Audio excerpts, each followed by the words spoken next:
Olá, você não pode perder o Trabalho Legal desta semana. Procurador-Geral do Trabalho visita Roraima e acompanha de perto a situação dos venezuelanos que chegam ao Brasil em busca de comida e emprego. Acidentes de trabalho provocam gastos que chegam a 4% do PIB brasileiro. CBF exige de clubes afiliados que regularize a contratação dos atletas com a assinatura da carteira de trabalho. MPT participa de mesa redonda que discute o direito das mulheres à água. Tudo isso e muito mais, agora. O Trabalho Legal é o programa do Ministério Público do Trabalho, em parceria com a Associação Nacional dos Procuradores do Trabalho. O Procurador-Geral do Trabalho, Ronaldo Fleury, foi até Roraima, em comitiva que também contou com a participação do ministro dos Direitos Humanos, Gustavo do Valle Rocha. O objetivo foi verificar de perto a situação dos imigrantes venezuelanos que chegam ao Brasil à procura de trabalho e comida. Assim que chegou a Boa Vista, capital de Roraima, a comitiva se deslocou para o município de Pacaraima, que faz fronteira com a Venezuela. Ministro, procurador e demais autoridades estiveram na casa de passagem de Pacaraima, onde foram recebidos com uma apresentação de dança dos índios da etnia Warao, acolhidos no abrigo. O abrigo é mantido pelo governo de Roraima, Prefeitura de Pacaraima, Acnur e Fraternidade Federação Humanitária Internacional. Atualmente acolhe 483 indígenas waraus. Em seguida, foram visitadas as unidades de saúde de Pacaraima, que, de acordo com a Prefeitura, tiveram um aumento de 300% no número de atendimentos desde o início da crise migratória. O ministro dos Direitos Humanos, Gustavo do Valle Rocha, montou uma equipe diferente para vir a Roraima. Pessoas com visões distintas para avaliar a crise humanitária e encontrar as soluções. Na verdade, eu estive aqui aquela vez com o presidente da República, na segunda-feira de Carnaval, e ele determinou que eu viesse a Pacaraima para analisar a situação dos venezuelanos à luz dos direitos humanos. Em seguida, a comitiva retornou para Boa Vista, onde visitou a Praça Simão Bolívar, local em que estão acampados milhares de venezuelanos. Eu era representante de vendas, 2 empregas em Venezuela, mas situação econômica muito ruim lá. Eu tive que vir aqui, porque é muito difícil. Chineros só rendia para comer pouco, mas era muito difícil comprar roupa, casa para meu filho. Eu tenho 2 filhos em Venezuela, situação muito ruim demais, econômica. Agora estou aqui como vendedor ambulante, enquanto estou procurando fazer toda a documentação, residência temporal, CPF, carteira de trabalho, tudo isso. Eu preciso fazer isso porque eu quero estar tudo em lei. Esses venezuelanos estão aqui em busca de trabalho, atendimento médico e comida. Emprego num estado com poucas indústrias, onde a população, em sua maior parte, depende do serviço público, é coisa rara.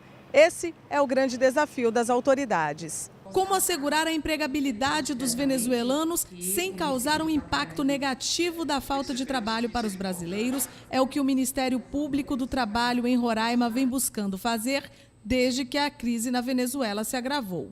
Nos primeiros sinais da crise, o MPT buscou auxiliar os venezuelanos no que vieram buscar: empregabilidade. O Ministério Público do Trabalho tem acompanhado atentamente a situação da inserção laboral dos venezuelanos no mercado de trabalho aqui em Roraima, sempre atento para que essa inserção se dê de uma maneira protegida, se dê de uma maneira que não haja substituição de mão de obra de brasileiros por mão de obra de venezuelanos para precarizar o mercado de trabalho como um todo. O Procurador-Geral do Trabalho, Ronaldo Fleury, disse que o Ministério Público do Trabalho irá acompanhar a interiorização de venezuelanos para outros estados brasileiros. A interiorização ela é algo necessário para que nós possamos encontrar uma solução. O estado de Roraima é um estado que não tem como absorver todos esses trabalhadores, como oferecer oportunidades de trabalho, de sobrevivência a todos esses venezuelanos, esses trabalhadores que chegam aqui em busca de um futuro para si e para suas famílias. Então a interiorização ela é até uma consequência natural.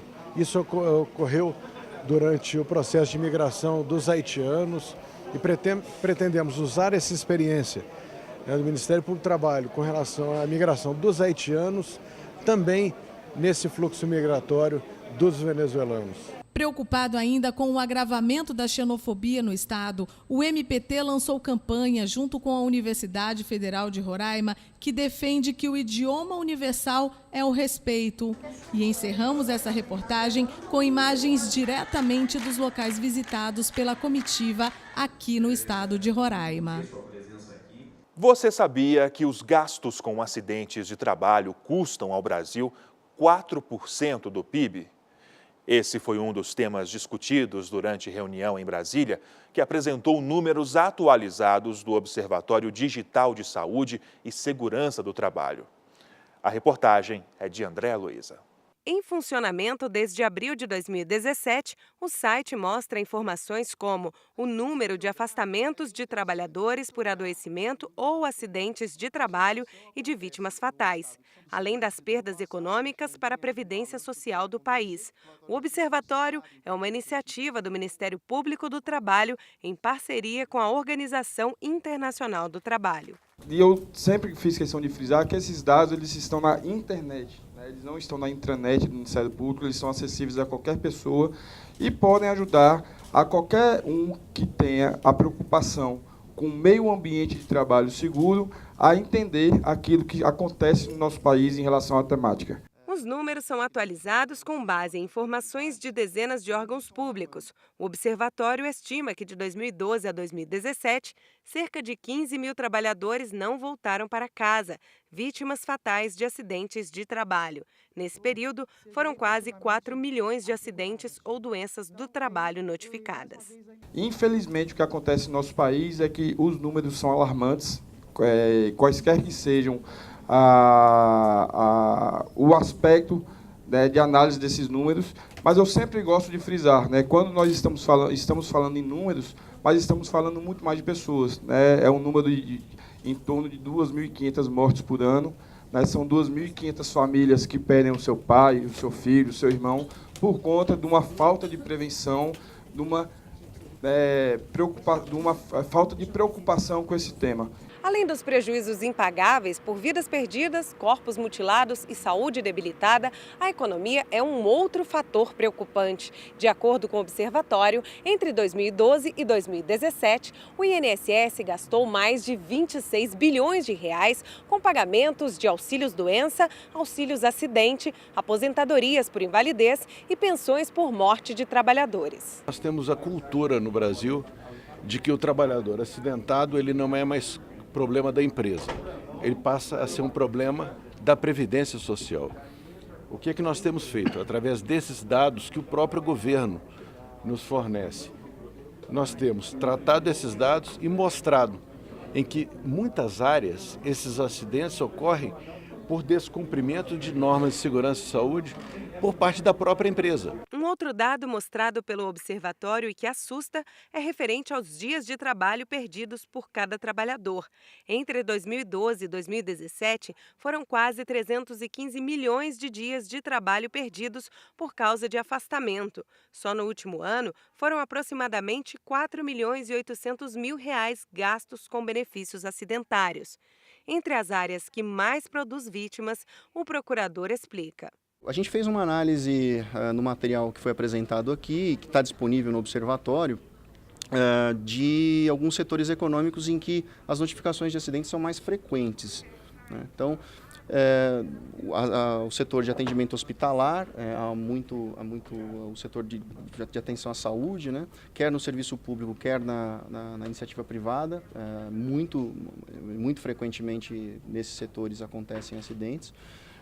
A indústria de alimentos, o transporte rodoviário de cargas, as atividades de correio. Os dados sobre saúde e segurança do trabalho, inclusive com ranking por estado e por município, podem ser acessados por qualquer pessoa no endereço eletrônico observatório.sst.mpt.mp.br. Então é importante que as empresas se conscientizem, é importante que os trabalhadores se conscientizem e é importante que o próprio governo se conscientize e possa direcionar as políticas públicas para que os trabalhadores possam voltar para casa da mesma forma que eles saíram de casa, vivos e saudáveis. O Trabalho Legal faz agora uma pausa e vai mostrar depois do intervalo. Após a atuação do MPT, Confederação Brasileira de Futebol passa a exigir carteira assinada no registro de atletas que disputam competições locais e nacionais.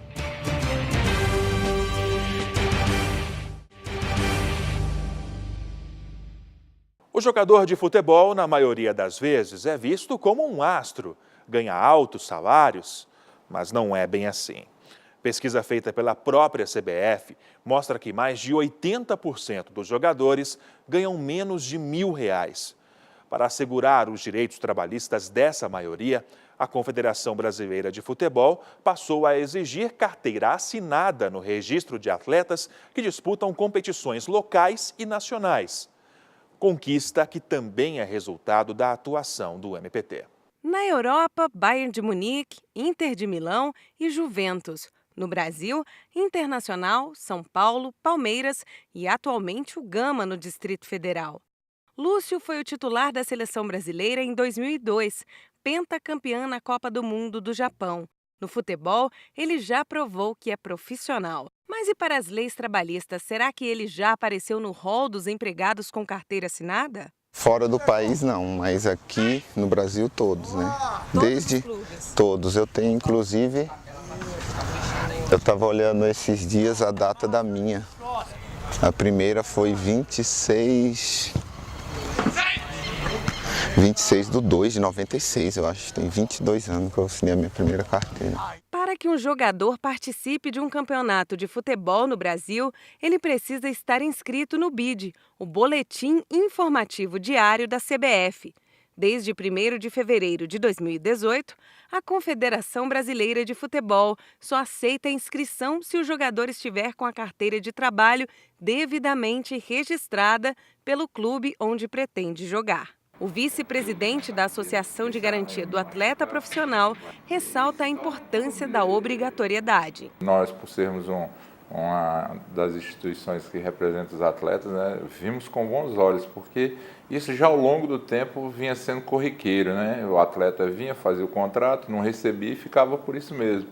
Então, quando buscava-se uma possível aposentadoria, quando via lá não tinha recolhido nada. Eu mesmo sou um dessas vítimas, porque eu joguei profissionalmente 25 anos e eu fui buscar o que tinha de direito naquela aposentadoria. Eu tinha 13 anos e pouquinho só de recolhimento. A medida afetará todos os participantes da 1ª, 2ª, 3ª e 4ª divisão do Campeonato Brasileiro, além dos clubes que disputam os estaduais, totalizando aproximadamente 700 equipes. Eu acho que isso vai ajudar, sem dúvida, todos os jogadores a estarem regularizados e também para o clube, né, manter uma aparência transparente diante da justiça. Eu acho que isso é muito válido, sim, e sem dúvida é uma decisão que vai ajudar bastante o futebol e o Brasil.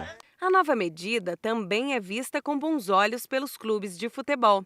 Um exemplo é a Sociedade Esportiva do Gama, que mesmo sem a exigência da CBF, já assinava a carteira de seus atletas. O jogador de futebol ele é um trabalhador como todos nós, né? Porque ele tem direito a férias, ele tem direito a 13º, seja ele proporcional ou não, mas ele tem esse direito. Então, qual é a garantia que ele tem para ele cobrar isso futuramente, né? E tem a parte de aposentadoria do atleta. O atleta de futebol também se aposenta, como os demais. Mas nem todos os atletas recebem altos salários.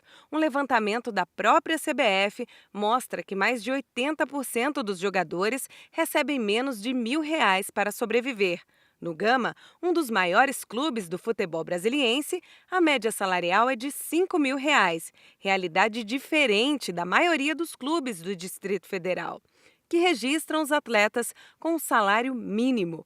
Como os times participam apenas de campeonatos regionais, os contratos duram uma média de 4 meses por ano. O Campeonato de Brasília, normalmente ele dura 5 meses. Esse ano, que é um ano de Copa do Mundo, ele foi reduzido 1 mês para 4 meses. A obrigatoriedade da carteira assinada para os jogadores deve beneficiar principalmente os profissionais que disputam as séries C e D, onde predomina o maior número de atletas sem o registro, realidade que o jogador Betinho conhece bem. Dos 10 clubes em que ele atuou, apenas 4 assinaram a carteira de trabalho dele. Estamos expostos, né? Futebol é um esporte de contato, qualquer momento a gente pode estar nos lesionando. E você sendo registrado, é uma segurança a mais que o clube vai te dar um respaldo, qualquer gravidade que essa aconteça. Isso dá uma segurança a mais para o atleta, que de costume antes era só período de contrato, né? 3 meses, 6 meses, de acordo com a competição. Mas o MPT já atua há alguns anos para garantir os direitos trabalhistas dos atletas. E mesmo com motivos para comemorar, este procurador do MPT no Rio Grande do Norte alerta: a nova exigência da CBF ainda precisa ser melhor detalhada para atender plenamente aos trabalhadores. Agora, essa nova exigência, ela incrementa essa proteção aos trabalhadores, embora nós tenhamos que reconhecer que talvez essa regulamentação terá que ser melhor detalhada, porque ela poderá criar também embaraços para muitos trabalhadores. Assim como a não exigência pode justificar ou propiciar grandes oportunidades para subtrair direitos trabalhistas, a exigência também levada a termo de qualquer jeito pode criar embaraços e grandes, porque nós temos que lembrar que você tem jogadores cedidos, jogadores emprestados, jogadores por tempo temporário, por trabalho temporário, você tem trabalhadores que têm empresas próprias. Então nós precisamos saber até que ponto essa regulamentação não vai criar para alguns trabalhadores embaraço, mas no geral, para a maioria, é uma exigência muito interessante e a CBF está de parabéns quanto a essa iniciativa. Ainda segundo o procurador, uma outra preocupação é em relação aos casos em que os jogadores ganham salários muito altos. Nessas situações, os times e os próprios atletas costumam acertar um valor mais baixo em carteira e um valor mais alto no contrato. O objetivo do clube é fugir dos encargos trabalhistas e do atleta é sonegar impostos. Nós já atuamos nesse sentido, inclusive aqui no estado do Rio Grande do Norte, nós temos pactos firmados com os clubes e com a Federação Rio-Grandense de Futebol para combater essa prática, para exigir a assinatura da carteira, para exigir que os valores sejam realmente pagos, efetivamente pagos, e que não haja justamente essa burla. Mas essa burla já existe e é muito comum no futebol brasileiro. Agora, não porque o cenário é de salários astronômicos, mas é porque a prática já é tradicional no esporte brasileiro, sonegar salário via assinatura de carteira com valores bem abaixo dos valores efetivamente praticados. Já.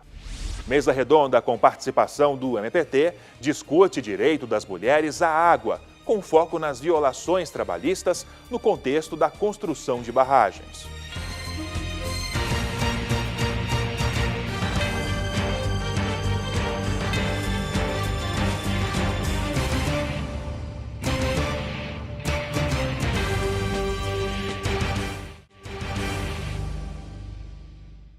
O projeto Resgate à Infância realiza oficina voltada para procuradores do trabalho.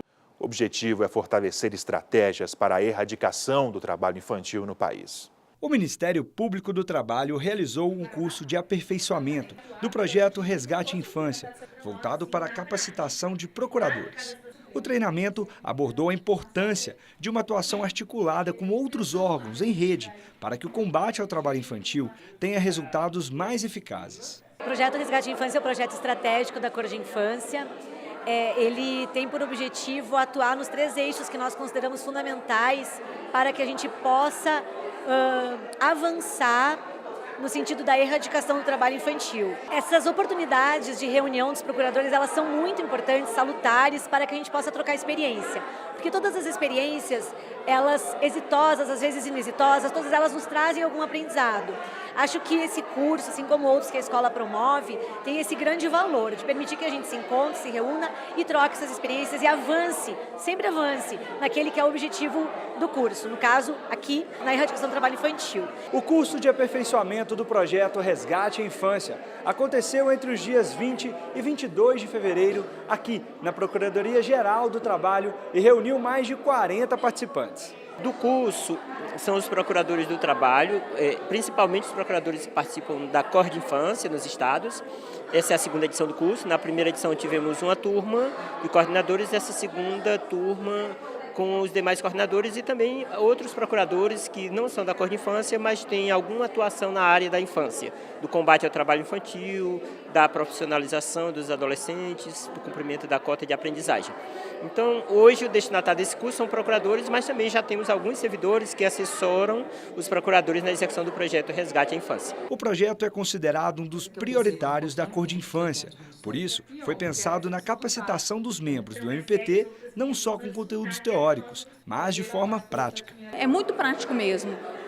Como agir no momento da implementação do projeto, o que a gente deve exigir do município, quais são essas obrigações que devem ser cumpridas pelo município, como explicar para o município a importância dessas obrigações e demonstrar que elas estão fundamentadas na legislação e principalmente um roteiro de implementação subsidiando a semana de implementação do projeto. Os eixos propostos pelo curso se baseiam na educação, na profissionalização e nas políticas públicas, com base no guia metodológico do projeto Resgate à Infância. A importância do projeto é, na verdade, unificar a atuação dos membros do Ministério Público. Hoje nós temos projetos que estão, de certa forma, dispersos.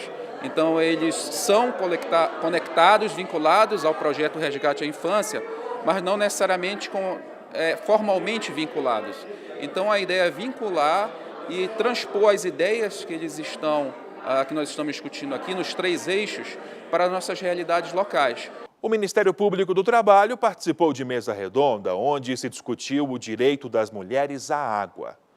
A expulsão de habitantes de regiões afetadas por construção de barragens, impedindo o acesso à água, e a forma como as mulheres são particularmente atingidas foram o foco do encontro. O mês de março é todo dedicado às mulheres, mas também ao Dia Mundial da Água. Unindo esses 2 temas, surge o debate sobre o direito à água, principalmente com relação à barragem. 2 temas muito importantes e que, na verdade, são 2 dias comemorativos que são dias de luta. O primeiro deles é o Dia Internacional da Mulher e depois é o Dia Internacional da Água. As mulheres, todos nós sabemos, ainda hoje sofrem muitos tipos de discriminação e elas nunca estão na parte oficial da história, porque a história tem sempre um olhar muito masculino. Então é importante celebrar esse dia porque coloca a mulher no protagonismo que ela merece estar. A Andréia sente esse problema na pele. A moradora de Correntina, na Bahia, sofre com o avanço do agronegócio na região e a construção de barragens. A partir do momento, como é o nosso caso de atingidas na região oeste da Bahia, quando vêm as empresas do agronegócio que expulsam as pessoas das terras e que exploram as águas discriminadamente, que poluem os rios, afeta diretamente a nossa vida. As atividades chamam a atenção para a expulsão de habitantes de regiões afetadas pela construção de barragens, violações de direitos humanos, como o acesso à água, e a forma como mulheres são particularmente atingidas. E o problema da água, né? O problema das barragens, quedas de barragens, toda a cadeia produtiva que existe em volta, né, de represas, situações como a da queda de Mariana, né, do rompimento da barragem de Mariana, que trouxe um efeito cascata muito perverso ao mercado de trabalho para as mulheres. Uma forma que as ribeirinhas encontraram para protestarem foi através das arpilheiras, que são esses bordados.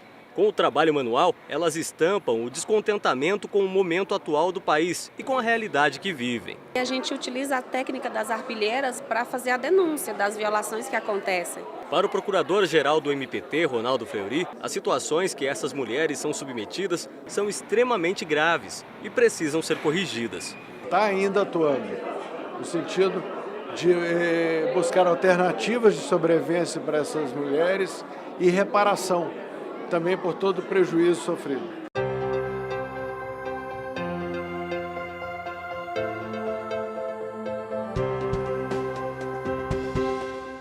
A ação regressiva acidentária como instrumento de tutela do meio ambiente de trabalho. Se você desconhece o tema ou gostaria de se aprofundar um pouco mais no assunto, esta é a obra da Procuradora do Trabalho, Sirlene Luiza Zimmermann. Ele é fruto da minha dissertação do mestrado. E naquela oportunidade eu ainda trabalhava na Advocacia Geral da União, trabalhava na Procuradoria Geral Federal, onde nós trabalhávamos com as ações regressivas acidentárias, que são ações ajuizadas pelo INSS, que eram representado pela AGU, pela Advocacia Geral da União, em face dos empregadores que têm empregados, que têm trabalhadores que se acidentam no ambiente de trabalho e, em função disso, o INSS acaba tendo que conceder benefícios, seja um benefício de auxílio-doença, uma aposentadoria por invalidez ou até mesmo uma pensão por morte. Segundo a Procuradora, a ação regressiva acidentária está prevista em lei desde 1991, mas só por volta de 2008 passou a ser utilizada como meio de devolver aos cofres públicos parte dos gastos com benefícios. Além disso, ela também explicou quando a ação costuma ocorrer. Se tem procurado fazer uma seleção dos casos de maior gravidade, Os casos em que os acidentes resultam em mortes, os casos em que resultam em invalidez permanente, e tem se intensificado também as ações regressivas coletivas, ou seja, aquelas empresas que acabam causando muitos acidentes do trabalho, muitas doenças ocupacionais e gerando prejuízos financeiros muito significativos ao INSS. No livro, a Procuradora não trata apenas da ação em si, mas do cenário que possibilita que ela ocorra. Nós temos números alarmantes de acidentes no trabalho no Brasil, além de se falar na subnotificação, ou seja, de que muitos acidentes do trabalho sequer são notificados. A obra pode ser encontrada em uma das 19 bibliotecas do MPT espalhadas pelo país.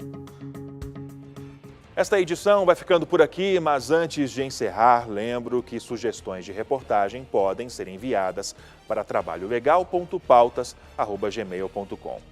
Outras informações sobre o Ministério Público do Trabalho você encontra em www.mpt.mp.br e também em nossas redes sociais. Obrigado pela companhia e até a próxima edição.